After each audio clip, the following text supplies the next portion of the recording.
student.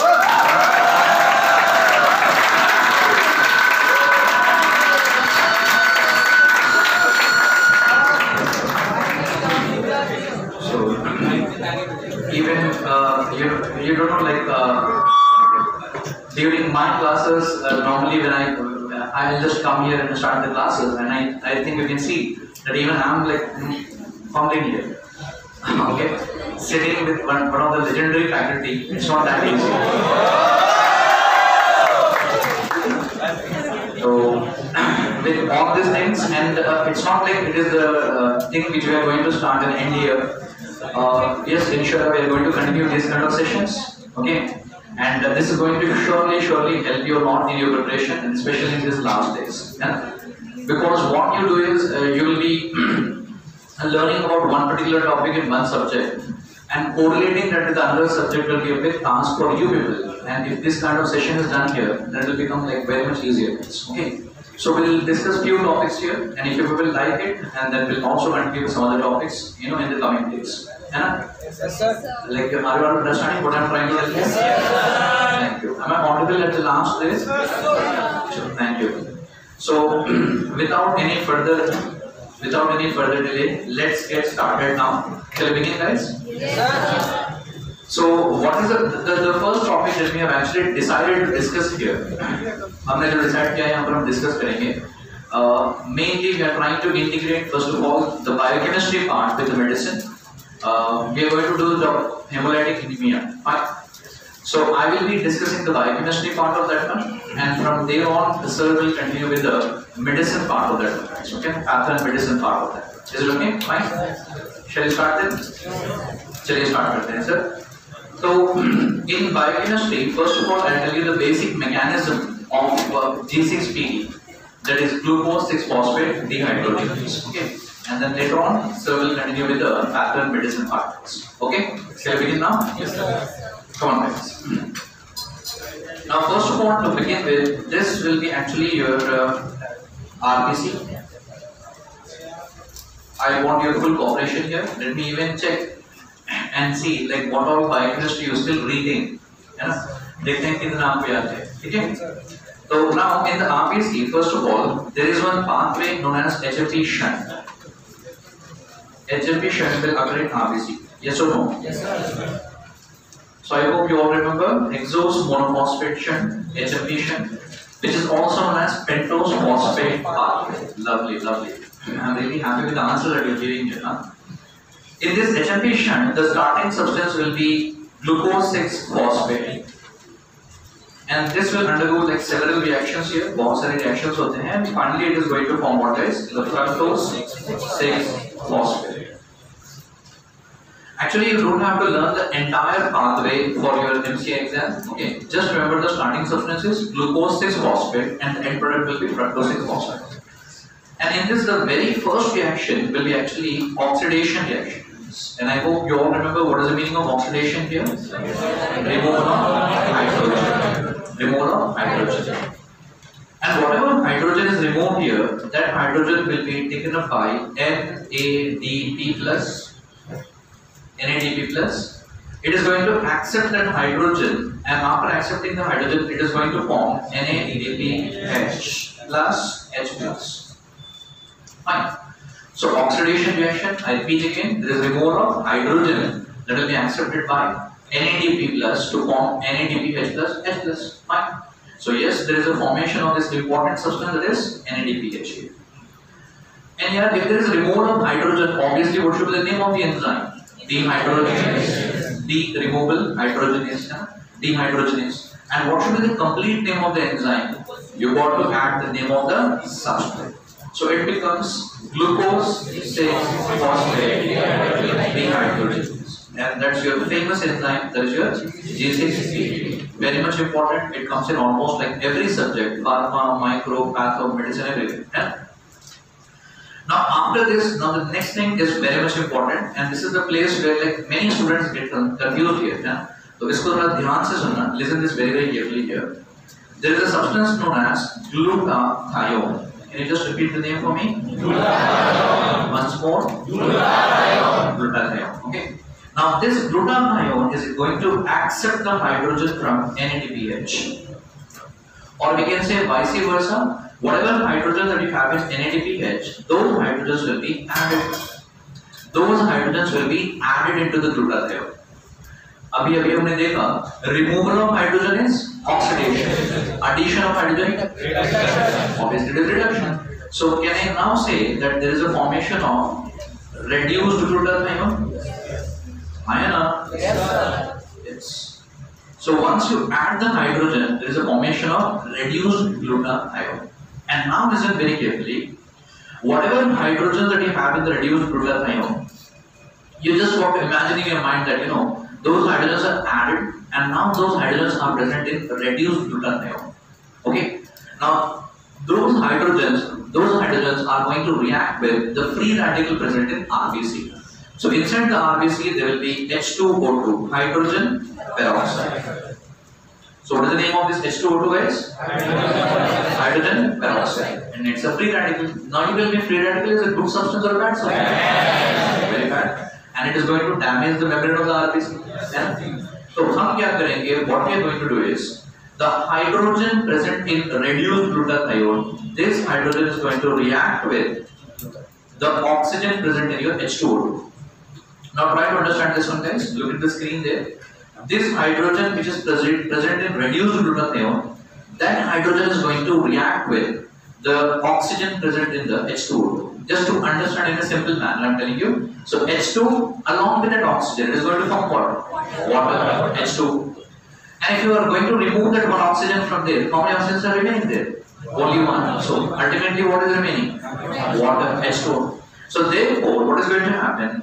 We are going to neutralize that dangerous free radical into water. And that dangerous free radical is reduced into water. Now please shift your concentration onto glutathione. From reduced glutathione, yes, we have removed hydrogen. इसको थोड़ा ध्यान से सुनना यार. There will be confusion here. From reduced glutathione, the hydrogen is reacted with H2O2. So therefore we have removed the hydrogen. And removal of hydrogen is again oxidation. So can I call this glutathione as oxidized glutathione? Yes. That's all. It's so simple. So overall the story here is that oxidized glutathione is going to pick up the hydrogen from NADPH. It's going to become a reduced glutathione. And those hydrogens we are reacting with H2O2 and neutralize that H2O2 into water. So ultimately what we can say here, what is the role of this HMP shunt? What is the role of this NADPH inside the RBC? To remove the free radical. So the role of NADPH inside the RBC is removal of that free radical H2O2. H2O2 को वहाँ से वो निकाल देगा. And that is actually what we'll be learning in the normal biochemistry process.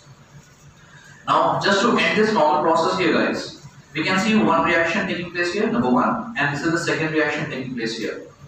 And so now tell me what is the first reaction happening there, sir? Reduction. Addition of hydrogen. Now I want you to make the name there. If it is reduction, what should be the name of the enzyme? Complete name. So number one enzyme there will be glutathione reductase. Lovely. Now similarly, what will be the enzyme in the reaction number 2? It will be glutathione peroxidase. What is the complete name of the enzyme? And this enzyme is extremely important for your MCI exam. Why? Because that glutathione peroxidase, that is the enzyme which will require a coenzyme. And that coenzyme will be your selenium. So it's actually a mineral, selenium, which is acting like a coenzyme. So normally what will happen is coenzymes are normally formed from vitamin B complex, like we have seen NAD, FAD, biotin, vitamin B12. So vitamin B complex is the one which is going to form coenzyme. Now why is this being asked in your MC exam repeatedly? Why? Because it's actually a mineral that is acting like a coenzyme for glutathione peroxidase. Understanding? So this is all like normal biochemistry here. And now sir will continue with, if there is a deficiency of G6PD, what is going to happen and what will be the consequences with hemolytic anemia, and everything sir is going to discuss right now, sir. Okay? Just let us now continue from biochemistry into patho and medicine. Okay? Okay. Now, guys. Okay, so as we can see, this is G6PD, glucose 6 phosphate dehydrogenase. This is a very important enzyme. So we focus on part that G6PD deficiency.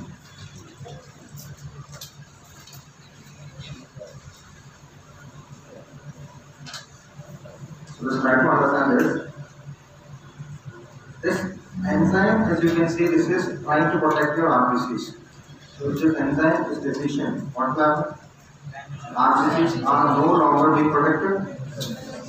RBCs are no longer being protected means they will undergo hemolysis. So understand this, if I make the blood vessels, this is the blood vessels. Inside the blood vessels, what we have RBCs.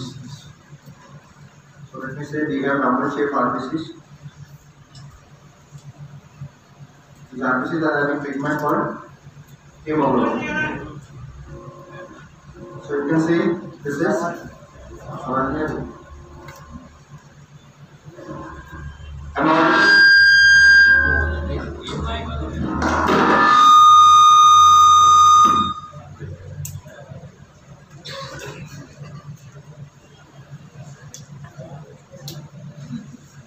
You can say this is अभी आवाज आ रही है पीछे आ रही है आवाज audible to last round. So you can see this is your blood vessels. Inside blood vessels what we have RBCs. These RBCs will have pigment. That pigment is called hemoglobin. So when this enzyme is deficient, this hemoglobin will come out from RBCs. So this is what we call this hemoglobinemia. RBC टूटे की hemoglobin बाहर आएगा. We call this hemoglobinemia. More hemoglobin in blood. This more hemoglobin will also go to urine. We call this hemoglobinuria. Hemoglobinuria. Now understand this. I told you there is a protein that is called haptoglobin. To compensate the loss of hemoglobin, what we have haptoglobin. This is not sufficient. There will be low level of which protein? Haptoglobin. RBCs, do they have some enzyme? RBCs, they have an enzyme. That enzyme is LDH. This enzyme will also leak out from RBCs into the blood vessels. There will be increased level of LDH. Now understand, whenever there is hemolysis, some of the hemoglobin is stuck in your convoluted tubules into your kidney. Suppose we have these are your leukophilin. So in the flow bundle, some of the tubules will be, some of the hemoglobin will be stuck. And sometime when you drink a lot of water, then this will release. This hemoglobin is now precipitated. This precipitated form of hemoglobin is called as hemocysteine. So understand this, you will see these 5 features: hemoglobinemia, hemoglobinuria, low level of haptoglobin, increased level of LDH, and increase in hemocysteine in urine. But this is seen only after 2 to 3 months of actual hemolysis. So this is seen after 2 months. So understand this, these are non-specific symptoms which you can see in any hemolytic anemia. So what I told you right now, these are what? These are RBCs undergoing hemolysis inside the blood vessels. This is what we call this predominantly intravascular hemolysis. If you remember, मैंने बताया था extravascular, intravascular. This is predominantly intravascular hemolysis. What are 5 common features of any intravascular hemolytic anemia? Hemoglobinemia, hemoglobinuria, low level of haptoglobin, increased LDH, and hemocisteine. But this hemocisteine will occur 2 to 3 months after hemolysis. So understand this. If I say a mode of inheritance, question they have asked a lot of times in exam. G6PD deficiency anemia is having which type of inheritance? This is X-linked recessive. This is an active recessive condition. So as you know, these active recessive conditions, these are commonly seen in males or females? Commonly seen in males or females? Males or females? And as males or females? seen in males. They are seen in males. Females are carrier of disease. So practical important point is, who is at risk if I say at birth? At birth there is usually no symptoms. There are no symptoms. Only few patients will have symptom at birth. Otherwise at birth patient is asymptomatic. Generally this patient is male. So how you will see when they can get symptoms? So what are the triggers or what are the risk factors for producing symptoms? That is any kind of oxidative stress. Any kind of oxidative stress means stress can be in the form of physical stress or it can be mental stress. Like suppose if there is a boy who is playing outside, a school going boy. So whenever he is doing any type of playing activity or exercise or any kind of sports or any kind of mental stress. Suppose if some of you are having G6PD deficiency, you may get the symptom on 11th December. 11th December. Stressful day. Mental stress, anxiety can also precipitate symptoms. Is it clear? So oxidative stress, any kind of physical or mental stress can produce symptoms. What are the symptoms? These common symptoms. There will be hemoglobinemia, hemoglobinuria, low level of hemoglobin, dysentery, hemoglobinuria. Other risk factor is suppose there is a type of bean that is called guava bean. This bean is consumed in some part of Asia and some Mediterranean countries. When this disease is associated with guava bean consumption, we call this paludism. Same G6PD deficiency due to guava bean, we call this paludism. Next is we have certain drugs. And this is a very important MCQ that they ask in exam. What are the drugs that can cause G6PD deficiency? Anyone? First you should take older anti-malarial. Older anti-malarial means these are quinine derivative. These are quinine derivative. Understand this? Quinine derivative means they can be chloroquine, they can be primaquine, they can be hydroxychloroquine. Nowadays what we use artesunate based therapy. This artesunate based therapy, they are not causing hemolytic anemia, but this quinine derivative can cause G6PD deficiency. Second category of drug that we can use is also a common use drug. This is an antibiotic called sulfonamides. Sulfonamides are very easy to pick an example. So we have drugs like sulfacetamide, sulfasalazine, sulfadiazine. These are sulfur-containing drugs. A third category of drug also we use very commonly. This is actually the drug of choice for UTI. Anyone? Pharmacology, drug of choice for UTI? Drug of choice for UTI? Hydrochloride. Some of these patients can develop symptoms after hydrochloride. So understand that these are the drugs that we commonly use. Older antimalarials, sulfonamides, hydrochloride. So these are risk factors. So if I say how to establish a diagnosis, how to make a diagnosis, the patient will come to you with non-specific symptoms. Means they will have symptom of anemia. Fatigue, weakness, palpitation. These are non-specific symptoms. So immediately what you will see the pallor. Pallor कहाँ पर देखते हैं? You will see pallor in the palms, in the nail bed, in the eyes.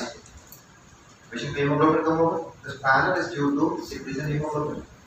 So when you see a patient is coming to you with decreased hemoglobin, next test you will recommend is CBC. CBC means complete blood count. जिसमें hemoglobin कम आएगा. So clinically you assess hemoglobin. You confirm this by CBC. Hemoglobin कम आया. The next parameter I told you to see is MCV. MCV is mean corpuscular volume. Hemolytic anemias are normocytic. So MCV will be in the normal range. What is normal range of MCV? This will be 80 to 100 femtoliter. When you see MCV is coming in the normal range, this is hemolytic anemia. Means more RBCs are dying. When more RBCs are dying, this will give a signal to bone marrow to produce more baby RBC. What is baby form of RBC called? What about reticulocyte count? Baby form of RBC reticulocyte count will increase. Okay? You will see MCV is normal, reticulocyte count is increased. And understand this. This patient, suppose they are normal, but if they get malaria, then sometime as a doctor you can ask them. So before starting older anti-malarial, you will always do a test. That test is called as G6PD. So understand this. Other patient feel well. So what we do? We can randomly start nitrofurantoid. Why? Because this is excessive condition. But if patient is male, then we should always start these drugs by doing a test called G6PD. So understand this, these features I told you, these are common features. Any anemias, any hemolytic anemias. So if I say what is the investigation of choice, the answer is simple, it is G6PD assay. आपको G6PD का test कराना है, so that is less negative G6PD deficiency. Okay. If I say how to manage this condition, how you will treat this? How you will treat this? It is hemolytic anemia. It is a genetic disorder. So basically, there is no treatment for this. Do we need to give iron? Iron supplement? Folic acid supplements? No. Understand this patient if it is coming to you, the first thing you should do is you will avoid triggers. Avoid these triggering factor means you should avoid giving them older antimalarial, avoid giving them sulfonamides, and you should avoid giving them nitrofurantoid. Second important thing is you can do a VT. What is VT? Blood transfusion. But I told you the indication of VT is when hemoglobin values are less than. Right, only what we can do in this case. But sometimes the question that they ask in exam is, many doctors will recommend a test. That test is called as peripheral smear. This peripheral smear is also called as gross blood picture or GBP. Means आपने जब CBC का sample लिया, simultaneously many doctors they send a sample for peripheral smear. In peripheral smear, what you will see this is hemoglobin.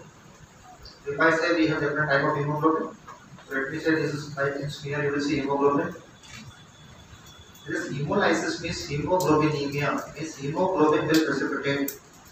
This is, I can say hemoglobin is pink in color. You can notice hemoglobin is precipitated within RBCs. This hemoglobin is precipitated within RBCs. For this, you need to see this. It is not visible by naked eye or by normal stain. For this, we need to add supravital stain. So when we add supravital stain, जब आप supravital stain add करोगे, then you can see this pink pigment inside the RBCs. This pink pigment within RBCs, what we call this? This is called as Heinz body. Right? This is called as Heinz body. Okay? Sometime in smear you will see, again, you will see hemoglobin. With hemoglobin you will see a blue color pigment. This blue pigment or blue containing body is called as Howell-Jolly body. Okay? So Howell-Jolly body is seen when there is no spleen. Right? And this is your DNA remnant. So nucleic acid stained blue. This is Howell-Jolly body. This is seen in asplenia. Asplenia means no spleen. Any condition that is causing splenectomy. Heinz bodies you will see where? In G6PD deficiency. Now understand this once again. Let me make it again. This is your Heinz body. This is precipitated hemoglobin. This Heinz body is seen there in G6PD deficiency. So we have splenic macrophage. So these macrophages are sensing something is abnormal with my RBCs. I told you in the class macrophages are very possessive for RBCs. So macrophage is like a possessive boyfriend. Right? This is very possessive. Something is wrong with the RBCs. Something abnormal is attached with RBCs. What they are doing? What is their job? Their job is to remove this. So macrophage, they will sense. This is macrophage. They will sense something abnormal attached to my RBCs. Now what they will do? They will try to remove it. When they remove it, you will get a cell. This cell is now called spinal. what is white cell? It means macrophages have taken a height. Okay? So these are two questions that we ask in exam. Macrophages, physical deficiency. We have nice bodies and white cells. So remember this in a nutshell, I can say. Monaco biscuit पता? Monaco biscuit में देखा है? Biscuit का wrapper होता है. We have one layer of biscuit, second layer of biscuit. If you see closely to that wrapper, तो बीच में ketchup होती है. Which ketchup? Ketchup means Heinz ketchup. Heinz tomato ketchup. So next time you try Heinz ketchup in Parle-G. Parle-G means glucose biscuit. Right? To understand this, try to take a bite. Try to take a bite of glucose biscuit with Heinz ketchup. The white cells, Heinz bodies are seen where glucose 6-phosphate dehydrogenase deficiency. Okay? So these are the questions that they ask in the let's see once again. Thiagism, acid recessive, triggers like older antimalarial, sulfonamide, investigation of choice is G6PD test. It's a normocytic anemia, Sanchez will be the normal range. If I say reticulocyte number, you will see please. If I say smear, you will see Heinz bodies and white cells. Heinz bodies and white cells. Treatment is supportive. Means we have to avoid the triggers. Anti-hemoglobin values are less than 7. That is indication of okay. So from my side about this G6PD deficiency. Okay, just a minute. If I show a few things, sometimes they ask an image-based question. That is what you will see is here. So you can see this is. So you can see this is pink color. A special stain. We call this supravital stain. Macrophage may take a bite. You can see this is what we call this white cells. Right? This is white cells. Right? Over to Adam sir.